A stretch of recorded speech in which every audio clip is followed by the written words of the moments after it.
안녕하십니까, 조재팔입니다. 오늘도 법정지상권 물건 하나 보겠습니다. 건물은 매각에서 제외되고 토지만 나왔다. 목포 사계 2024 타경 57129. 입찰일은 아직 한참 남았습니다. 11월 17일입니다. 전남 한평군 해보면 금덕리 733-5 그리고 산 74-5 두 필지입니다. 요 두 필지가 평수는 228.7평입니다. 요 토지 지상에 이런 건물이 있습니다. 요 건물은 매각에서 제외되었다. 건물이 아주 어리어리합니다. 아주 건물이 굉장히 좋아 보입니다. 용도는 가보지 않아서 확실치 않지만 무슨 펜션 용도가 아닐까 그렇게 생각됩니다. 자, 감정평가서를 한번 봅시다. 감정평가서를 보면 토지의 감정금액은 1억 3,047만 3천원 그리고 경매에 포함되지 않은 제시의 건물 425.8평방미터입니다. 120평이 넘죠. 감정금액이 4억 5,992만 3,200원. 제시의 수목이 600만원. 두 개 합치면 5억 9,600여만 원입니다. 거의 한 6억 여원이 되죠.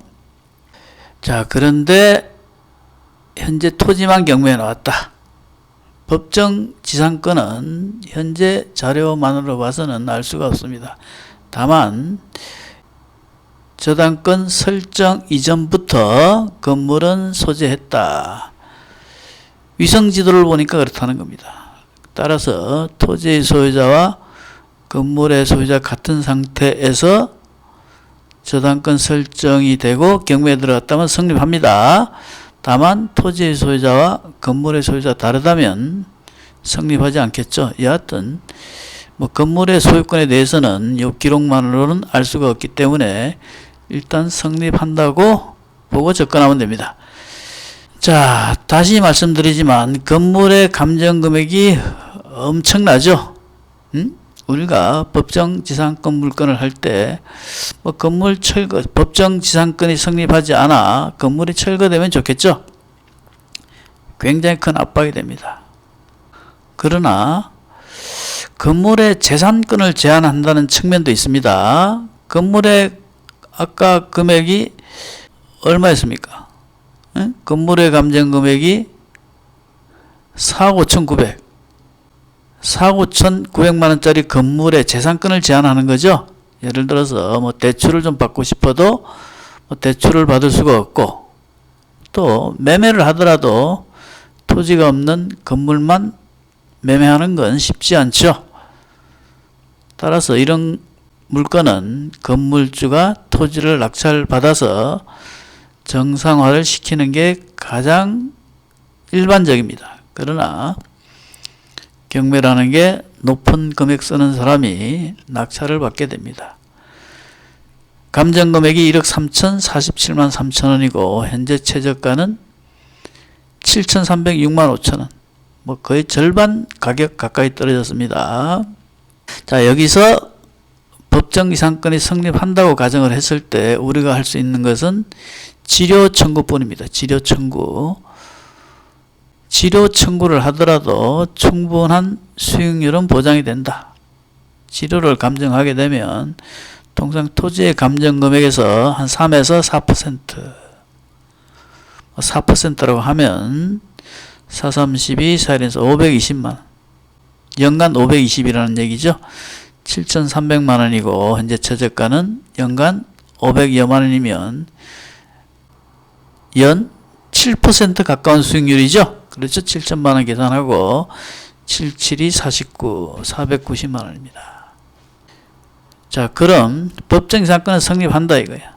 아까 말씀드렸다시피 건물의 재산권을 제한한다. 이것도 큰 압박이 되고요. 또 지료를 청구했을 때 연 500만 원. 이것도 굉장히 큰 압박이죠. 7천여만 원에 낙찰받아서 연간 500만 원 수익이면 괜찮지 않냐 이거예요. 상가를 사도 상가를 낙찰받아도 그 수익률은 나오기가 쉽지 않습니다. 자, 그러면 여기서 건물주 입장에서 바라봤을 때 연간 500만 원의 지료를 주면서 이 건물을 계속 소유한다. 만약 여러분의 입장이면 어떻겠습니까? 이 건물이 한 5억짜리인데 연간 500만 원의 지료를 준다. 1억 대출을 받아도요, 연간 이자가 한 500여만 원 되죠? 응? 차라리 뭐 빚을 내서라도 매입을 한다는 얘기입니다. 에? 그럼 지료를 안 주면 어떡하느냐? 지료를 2년 동안 안 주면 법정지상권이 성립하더라도 지료 미지급으로 그 법정지상권은 성립하지 않게 됩니다.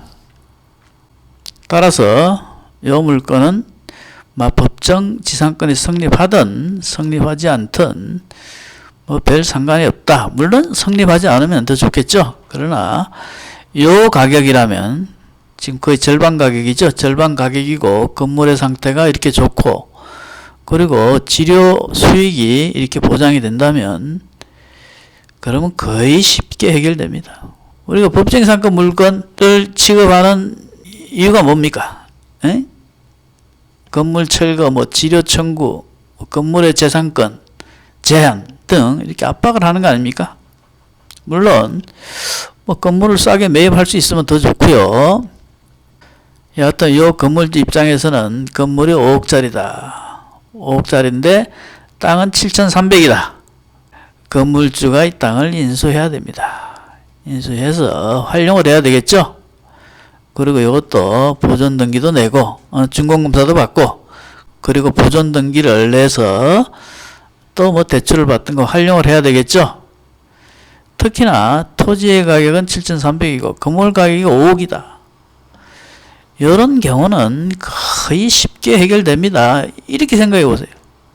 토지와 건물을 같이 매각했다. 에? 그러면 감정평가 금액대로 받을 수 있다. 감정평가 금액이 5억 9,600이죠. 6억이다. 에? 감정평가 금액이 6억이다. 그럼 한 5억에 판다.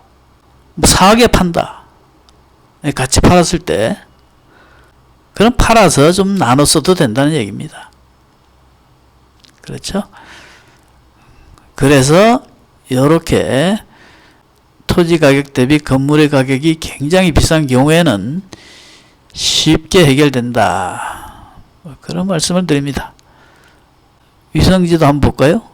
위성 이 지지옥션 화면이 신 화면에 나왔어. 신 화면. 여기 좀 찾는 게 뭐야? 죽어버렸다. 죽어버렸네요. 어머머. 여기 신 화면이 돼서 여기 위성 지도를 어디에 붙어 있어? 뭐 왔다. 공시자 지도 여기 있나? 지도. 카카오맵. 이 지도를 보면 요놈입니다. 요놈. 제가 왜 법정지상권이 성립하는 걸로 본다고 말씀드리냐 하면 2021년도에 건물이 있죠. 2019년에도 건물의 흔적이 있습니다. 그런데 저당권이 2020년이다. 저당권이 2020년인데 2020년에는 먹통이야. 2019년에 이렇게 어렴풋이 보입니다.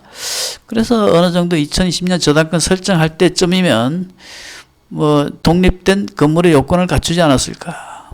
그렇게 추정이 된다는 겁니다. 그래서 토지 소유자와 건물의 소유자 동일하다면 성립할 수도 있다. 요 부분은 또 조사를 해봐야 되겠죠. 요 건축주를 조사해보니 토지는 부인이고 건물은 남편이 될 수도 있는 것이고 토지는 아버지고 건물은 아들일 수도 있죠. 그럴 때는 성립하지 않습니다. 그 부분은 반드시 조사를 해봐야 된다. 로드뷰를 보면 요놈입니다. 요놈. 꽃도 아주 좋고 전망도 아주 좋습니다. 이것도 무슨 펜션 그런 것 같습니다. 여기도 그렇고 여기 쭉 가면 요놈이죠. 요놈. 요놈. 아주 저택입니다. 저택. 자, 입찰일은 11월 17일, 뭐 추석 연휴가 껴서 10월 달에는 입찰기일을 정하지 않은 것으로 보입니다. 추석 연휴 끝나고 11월 17일 날 진행합니다. 좋아 보이니 적극 관심 가져보시기 바랍니다. 자, 영상을 보시고 도움이 되셨다면 구독과 좋아요 그리고 댓글까지 달아주시면 3대가 복을 받습니다.